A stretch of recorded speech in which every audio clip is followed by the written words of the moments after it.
ಚಿತ್ರತಂಡವನ್ನು ಮತ್ತೊಮ್ಮೆ ಅಪ್ಪಿಕೊಂಡಿದ್ದು ಅದೇ ದೊಡ್ಡ ಮನೆಯ ಜೀವ, ನಮ್ಮೆಲ್ಲರ ಪ್ರೀತಿಯ ರಾಘಣ್ಣ. ಹಾಗಾಗಿ ಈ ವಿಶೇಷ ಪಾತ್ರವನ್ನು ಮಾಡೋದ್ರ ಜೊತೆಗೆ ಆ ಪಾತ್ರಕ್ಕೆ ಮತ್ತಷ್ಟು ಶಕ್ತಿಯನ್ನು ತುಂಬಿರುವಂತಹ ರಾಘಣ್ಣ ದಯವಿಟ್ಟು ವೇದಿಕೆಗೆ ಬರಬೇಕು ಅಂತ ವಿನಂತಿಸ್ತಾ ಇದ್ದೀವಿ. ಟ್ರೈಲರ್ ಬಗ್ಗೆ ಮಾತನಾಡಬೇಕು, ಸಿನಿಮಾ ತಂಡದ ಬಗ್ಗೆ ಮಾತನಾಡಬೇಕು, ಎಲ್ಲರಿಗೂ ಶುಭ ಹಾರೈಸಬೇಕು ಅಂತ ಪ್ರೀತಿಯಿಂದ ವಿನಂತಿಸ್ತಾ ಇದ್ದೀನಿ. ಭಾಳ ಇಷ್ಟಪಟ್ಟು ಮಾಡಿದೆ, ಕಷ್ಟಪಟ್ಟು ಮಾಡಿದರೆ ಗೊತ್ತಿಲ್ಲ, ನನಗೆ ಇಷ್ಟಪಟ್ಟು ಮಾಡಿದೆ ಸಿನಿಮಾ. ನನಗೆ ತುಂಬ ಖುಷಿ ಆಯ್ತು. ಅರೆ ಈ ಸಿನಿಮಾದಲ್ಲಿ ನಾನು ಇದ್ದೀನಿ ಕಣೆ ಅಂತ ಒಂದು ಹೆಮ್ಮೆ ಆಗುತ್ತೆ ನನಗೆ.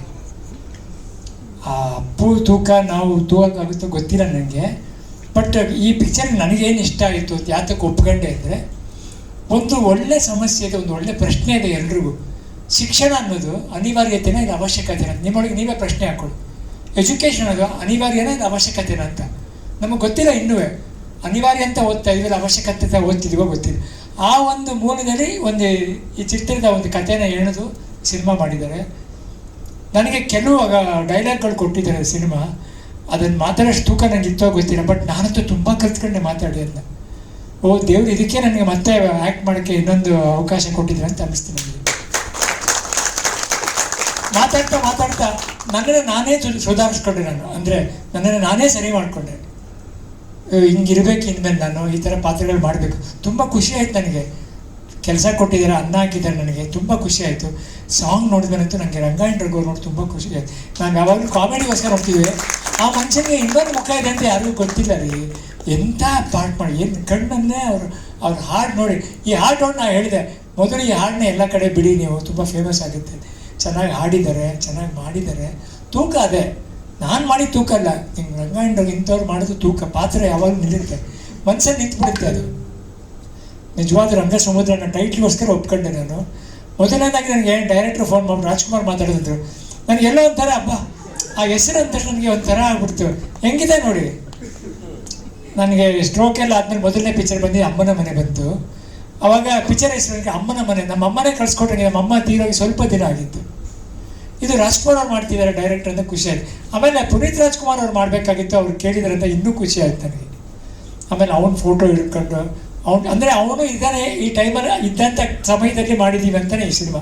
ಅಂದರೆ ನಾನು ಮಾಡೋ ಪೋರ್ಷನ್ಸ್ಗಳೆಲ್ಲ ಅಪ್ಪು ಇನ್ನೂ ಬದುಕಿದ್ದಾರೆ ಅಂತ, ಅಂದರೆ ಅವ್ರು ಇದ್ದ ಕಾಲದಲ್ಲಿ ಮಾಡಿದಂಥ ಒಂದು ಸಿನಿಮಾ ಆ ಥರನೇ ಬರ್ತದೆ. ಅದಕ್ಕೆ ಅವ್ನು ಎಲ್ಲೇ ಹಿಂದಕ್ಕೆ ಯಾವ ಶಾರ್ಟಲ್ಲಿ ನೋಡಿ ಅಪ್ಪು ಶಿವಣ್ಣ ಅವ್ರು ಇದ್ದೇ ಇರ್ತಾರೆ. ಇದೊಂದು ಒಂಥರ ನಮ್ಮ ಕುಟುಂಬ ಜೊತೆ ಆ್ಯಕ್ಟ್ ಮಾಡ್ದಂಗೆ ಆಯ್ತು ನನಗೆ. ತುಂಬ ಥ್ಯಾಂಕ್ಸ್ ಅಪ್ಪ, ಒಂದು ಒಳ್ಳೆ ಅವಕಾಶ ಕೊಟ್ಟರಿ. ನಾನು ಯಾವತ್ತೂ ಮರೆಯಲ್ಲ. ನೀವು ಇನ್ನೂ ಎಲ್ಲೆಲ್ಲಿ ಹೋಗ್ತೀರ, ಏನೇನು ಪ್ರಮೋಷನ್ ಬಂದರೂ ನಾನು ಪ್ರೀತಿಯಾಗಿ ಬಂದು ಮಾಡಿಕೊಡ್ತೀನಿ ಅಪ್ಪಾಜಿ. ನನ್ನ ಕರ್ತವ್ಯ, ನನ್ನ ಕೆಲಸ ಅದು. ತುಂಬ ಖುಷಿ ಆಯ್ತು ಅಪ್ಪಾಜಿ. ಅದೊಂದು ಸಾಂಗ್ ನೋಡಿದ್ರೆ ಸಾಕು ಅನಿಸ್ತು, ಈ ಸಿನಿಮಾದಲ್ಲಿ ನಾನು ಇದ್ದೀನಿ ಅಂತ ಖುಷಿ ಆಯಿತು. ಒಳ್ಳೇದಾಗಲಿ ಅಪ್ಪಾಜಿ, ಇಡೀ ತಂಡಕ್ಕೆ, ಇಡೀ ಸಿನಿಮಾ ರಂಗಕ್ಕೆ, ಇಡೀ ಸಿನಿಮಾ ತಂಡಕ್ಕೆ ಒಳ್ಳೇದಾಗಲಿ. ದೇವ್ರು ನಿಮ್ಮ ಜೊತೆ ಇರ್ತಾನೆ ಅಪ್ಪಾಜಿ. ನಾನಂತೂ ತುಂಬ ಖುಷಿಪಟ್ಟೆ. ಎಲ್ರಿಗೂ ನಮಸ್ಕಾರ, ಎಲ್ಲರಿಗೂ ಹೊಸ ವರ್ಷದ ಶುಭಾಶಯಗಳು.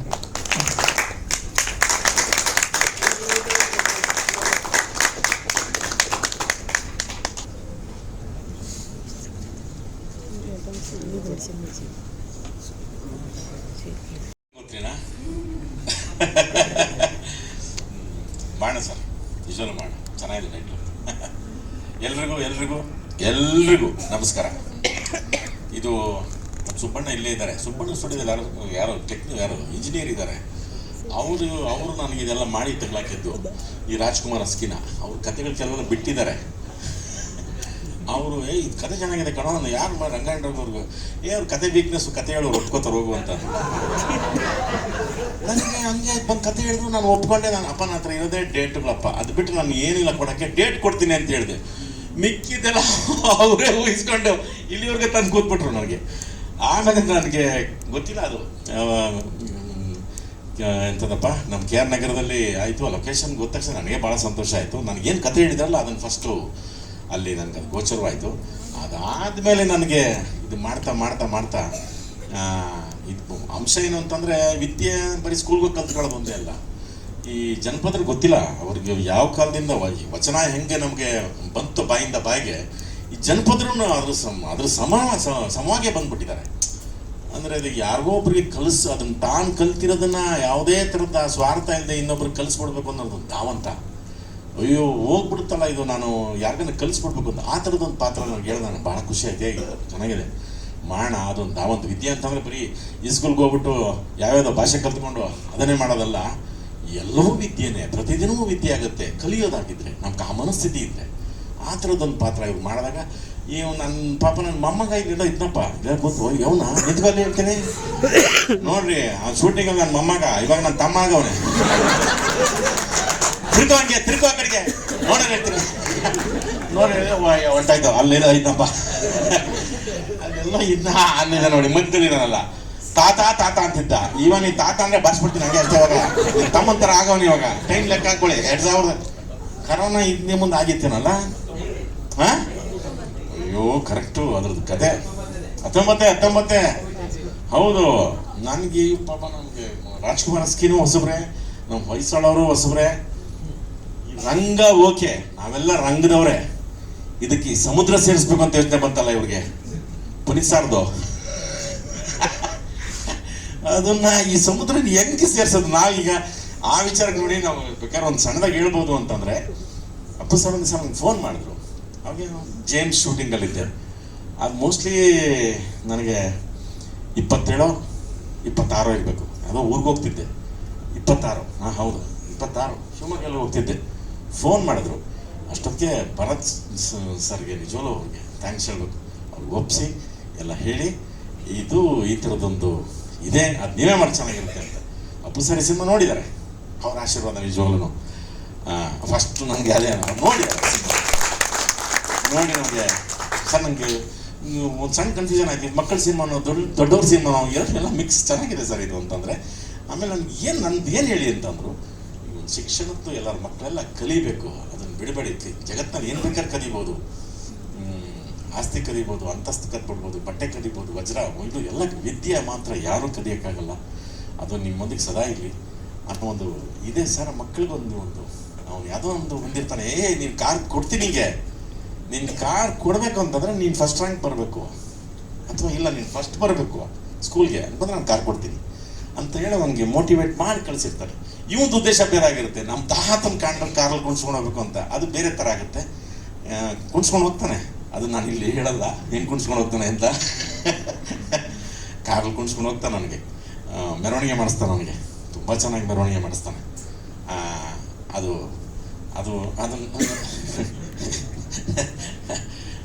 ಒಂದು ರೀತಿ ಒಳ್ಳೆ ಮೆರವಣಿಗೆನೇ ಅದು. ಆ ಥರದೊಂದು ಮೆರವಣಿಗೆ ಆಗುತ್ತೆ, ಎಲ್ಲರಿಗೂ ಅದೊಂದು ಕಾಡುವಂಥ ಒಂದು ಮೆರವಣಿಗೆಯನ್ನು ಅದನ್ನು ಚೆನ್ನಾಗಿ ಮಾಡ್ಕೊಂಡಿದ್ದಾರೆ.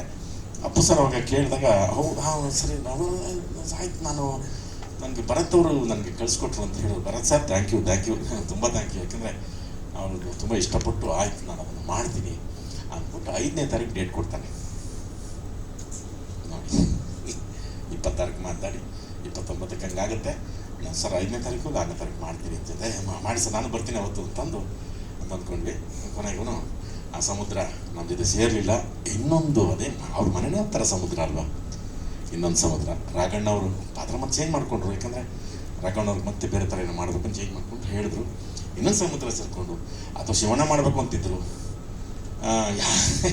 ಯಾವುದಾದ್ರೂ ಈ ರಂಗ ಸಮುದ್ರಕ್ಕೆ ಅದು ಸೇರ್ಕೊಂಡಿದ್ದು ನಮ್ಗೆ ಇನ್ನೂ ಭಾಳ ಖುಷಿ ಆಯಿತು.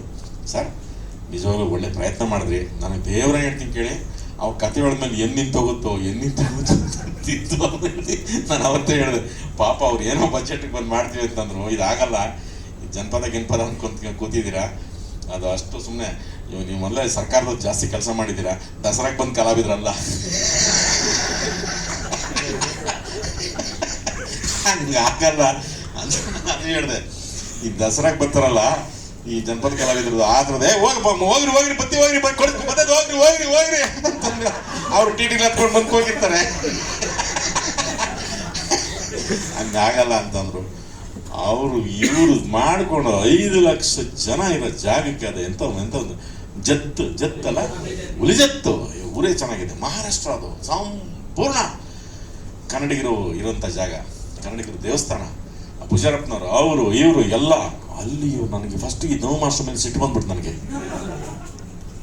ಯಾಕೆ ಇದು ಫಸ್ಟ್ ಡೇ ಹೋಗ್ತೀವಿ ನಾವು ಅಲ್ಲಿ ಆ ಲೊಕೇಶನ್ಗೆ ರೀಚ್ ಆಗಕ್ಕೆ ನಮ್ಮ ಕೈಲಿ ಆಗ್ತಿಲ್ಲ. ಏನು ಮಾಡೋದು, ನಾನು ಸಂಪತ್ತು ಇಬ್ರು ಕೂತಿದ್ವಿ. ಏನು ಮಾಡೋದು ಅಂದ್ಕೊಂಡು ಆಗಲ್ಲ. ಸುಮ್ಮನೆ ನೆನೆಸ್ಬಿಟ್ಟು ಸುಮ್ಮನೆ ಕೂತಿದ್ವಿ. 10 ಆಯ್ತು, 11 ಆಯ್ತು, 12 ಆಯ್ತು. ನಾವು ಏನು ಮಾಡೋಣ ಅಂತ ಬನ್ನಿ ಬನ್ನಿ ನಡ್ಕೊಂಡು ಬನ್ನಿ ಅಂತೇಳಿ ಪಾಪ ನಾನು ಸ್ವಲ್ಪ ಹೊತ್ತು ಒಂದು 2 ಕಿಲೋಮೀಟ್ರು ಬರೀ ವೆಹಿಕಲ್ಲ ನಡ್ಕೊಂಡು ಬಂದೆ. ಅವರು ನೋಡಿದ ತಕ್ಷಣ ನನಗೆ ತುಂಬ ಸಿಟ್ಟು ಬಂತು. ಮಾಸ್ಟರ್ ನಿಮ್ಗೆ ಏನು ಮಾಸ್ಟರ್ ಬುದ್ಧಿ ಬಂದು ನಿಮಗೆ ಸಿನಿಮಾಗತ್ತ ಮಾಸ್ಟರ್ ಅಂತ. ಬಟ್ ಅವರು 3 ದಿವಸ ಅಂತಿದ್ದು 4-5 ದಿವಸ ಆಯಿತು ಅದನ್ನು. ಆ ಜನರು ಎಂಥ ಒಳ್ಳೆ ಜನರು ಸರ್, ಕೈ ಎಂಟು ಮುಗಿಬೇಕು ಸರ್. ಎಲ್ಲ ಉತ್ತರ ಕನ್ನಡದವರು, ಬಿಜಾಪುರದವರು ಸುತ್ತು ಬಂದು ನಿಂತ್ಕೊಳ್ಳೋರು. ನಮ್ಮ ಜೊತೆ ಭಂಡಾರ ಚೆಲ್ಲೋರು.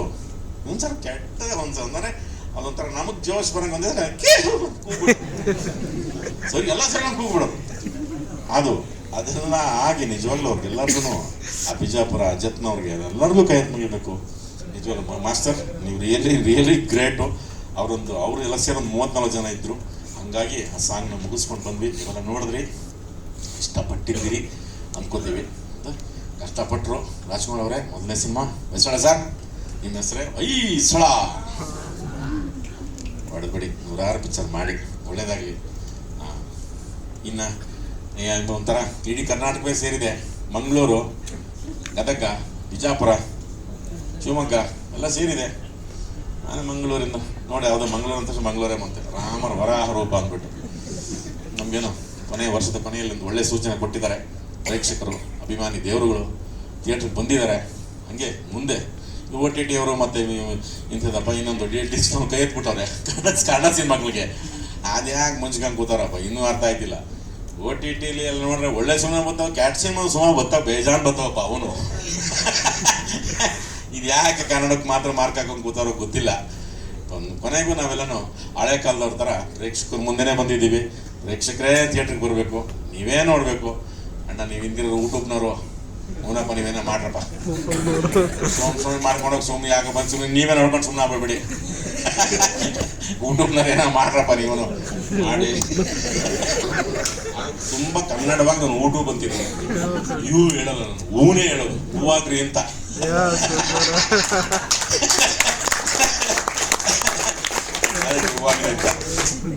ಬಂದ್ ಮಾಡಿ, ಯಾಕೆಂದ್ರೆ ಮತ್ತೆ ನಾವು ಓವರ್ಸೀಸ್ ಮಾರ್ಕೆಟ್ ಅಂತ ನಿಮಗೆ ಗೊತ್ತು, ನಮ್ಗಿಲ್ಲ. ಅದು ಯಾಕೋ ಗೊತ್ತಿಲ್ಲ, ಎಲ್ಲರಿಗೂ ಬಂತು ಮಾರ್ಕೆಟು. ಇದೇನೋ OTT ಬರುತ್ತಲ್ಲ, ಬಂತು ನಮಗೆ ಕರ್ನಾಟಕಕ್ಕೆ ಬರುತ್ತೆ ಅಂದ್ರೆ ಹಂಗೆ ಮುಂಚ್ಕೊಂಬಿಡೋದು ನಮ್ಮ ಮೇಲೆ, ಅವರು ಕನ್ನಡ ಇಂಡಸ್ಟ್ರಿ ಮೇಲೆ. ಇನ್ನು ಇವರು ಮುಂಚ್ಕೊಂಬಿಟ್ಟವ್ರೆ, ಯಾರು TV ಅವರು ಮುಂಚ್ಕೊಳ್ಳಿ, ನೀವಿದ್ದೀರಲ್ಲ ಅಣ್ಣವ್ರ ಅಭಿಮಾನಿ ದೇವರುಗಳು ಅಂದರು. ಈ ದೇವರುಗಳು ಯಾವತ್ತೂ ಅನ್ಯಾಯ ಮಾಡಲ್ಲ. ನ್ಯಾಯದಲ್ಲಿ ನ್ಯಾಯ ಅಂಬೋದು ಗರ್ಗಸವಿದ್ದಂತೆ, ಹೋಗುತ್ತಲೂ ಕೈಯುವುದು, ಬರುತ್ತಲೂ ಕೈಯುವುದು. ಹಂಗಿರ್ತಾರೆ ಒಳ್ಳೆ ಸಿನಿಮಾ ನೀವು ಗೆಲ್ಲಿಸ್ತಿರ್ತೀವಿ. ಹಾಗೆ ನಿಜವಾಗ್ಲೂ ಚೆನ್ನಾಗಿರೋ ಸಿನಿಮಾಗಳನ್ನ ಗೆಲ್ಲಿಸಿ. ಹೌದಲ್ಲ, ಬೇರೆ ಬೇರೆ ಸಿನಿಮಾ ಮಾಡಿದ್ದೆ, ಅಲ್ಲಿ ಏನೇನೋ ಸ್ಟೆಪ್ಗಳು. ಡೊಳ್ಳು ಸರ್, ಅದು ಬೇರೆ, ಅದು ಒರಿಜಿನಲ್ ಡೊಳ್ಳು ಕೊಟ್ಬಿಡೋರೆ. ನನಗೆ ಮೊದಲೇ L3 L4 ಪ್ರಾಬ್ಲಮ್. ಹಂಗಾಗಿ ಹಿಂದ್ ಕುಡಿಯೋದು ಹಿಂಗಾಗ್ಬಿಡೋದು ನನಗೆ. ಕೈ ಅಂದ್ಬಿಟ್ಟು ತಿರ್ಗಾ ಬಿಚ್ಚಿ ಏನೋ ಮಾಡಿ ರಾಜ್ಕುಮಾರ್ ಮೇಲೆ ಸಿಟ್ಟು, ಯಾರ ಮೇಲೆ ಸಿಟ್ಟು ಮಾಡ್ಕೊಳ್ಳಿ. ಹಂಗೆ ತಿರ್ಗಿ ಅವ್ರ ಮಾಡಿ ಸಮಾಧಾನ ಆಗ್ಬಿಡೋದು ನನಗೆ. ಅವ್ರು ನೋಡಿದ ತಕ್ಷಣ ಅಲ್ಲ ಸ್ಟೇ ಮಾಡಿದಂಗೆ ಮಾಡ್ತೀರಾ, ಬಿಡ್ಬೇಕಲ್ಲ ಅವರು. ಹಿಂದ್ಗಡೆ ಅವ್ರು ಡ್ಯಾನ್ಸರ್ಸ್ ಬೇರೆ 30 ಜನ ಕರ್ಕೊಂಡ್ಬಂದಾರೆ. 30 ಜನ ಇರಬೇಕು ಸರ್. ಮಿಸ್ ಹೊಡಿತಿದೆ ಅಂತೆ. ನಂಗೆ L3 L4 ಮಿಸ್ ಹೊಡಿತಿದೆಯಪ್ಪ ಅಂತ. ಹಂಗಾಯ್ತು, ಏನೋ ಬಿಡ್ಲಿಲ್ಲ ಮಾಸ್ಟರ್. ಇಲ್ಲೆಲ್ಲರಿಗೂ ಮ್ಯೂಸಿಕ್ ಡೈರೆಕ್ಟರ್ ವಾಗೀಶ್ ಅವರೇ, ನನಗೆ ಫಸ್ಟು ತುಂಬ ಮೊದಲೇ ಕೇಳ್ತಿದ್ದೆ ಸಾಂಗ್ನ. ಎಲ್ಲರೂ ಚೆನ್ನಾಗಿ ಒಂಥರ ತುಂಬ ಭಕ್ತಿಯಿಂದ ಇದನ್ನ ಮಾಡಿದ್ದಾರೆ. ಆ ಥರದೊಂದು ಪಾತ್ರ ಕೀರಮಣಿಯವರು ಆಗ್ಬೋದು, ಕೈಲಾಶ್ ಅವರು ಭಾಳ ಖುಷಿಯಿಂದ ಆಡ್ಕೊಟ್ರಂತೆ. ಏನೋ ಗೊತ್ತಿಲ್ಲ, ರಗಣನೂ ತುಂಬ ದೊಡ್ಡ ದೊಡ್ಡ ಮಾತುಗಳು ಹೇಳಿದ್ರು. ಅವರೇ ನಾನೇ ಇದ್ದೀನಿ ಅಂತಂದ್ರೆ ನಾವೇನು ಮಾಡೋಣ, ಅಯ್ಯೋ ನಾವು ಇದೀವಲ್ಲ ಅಂತಾರೆ.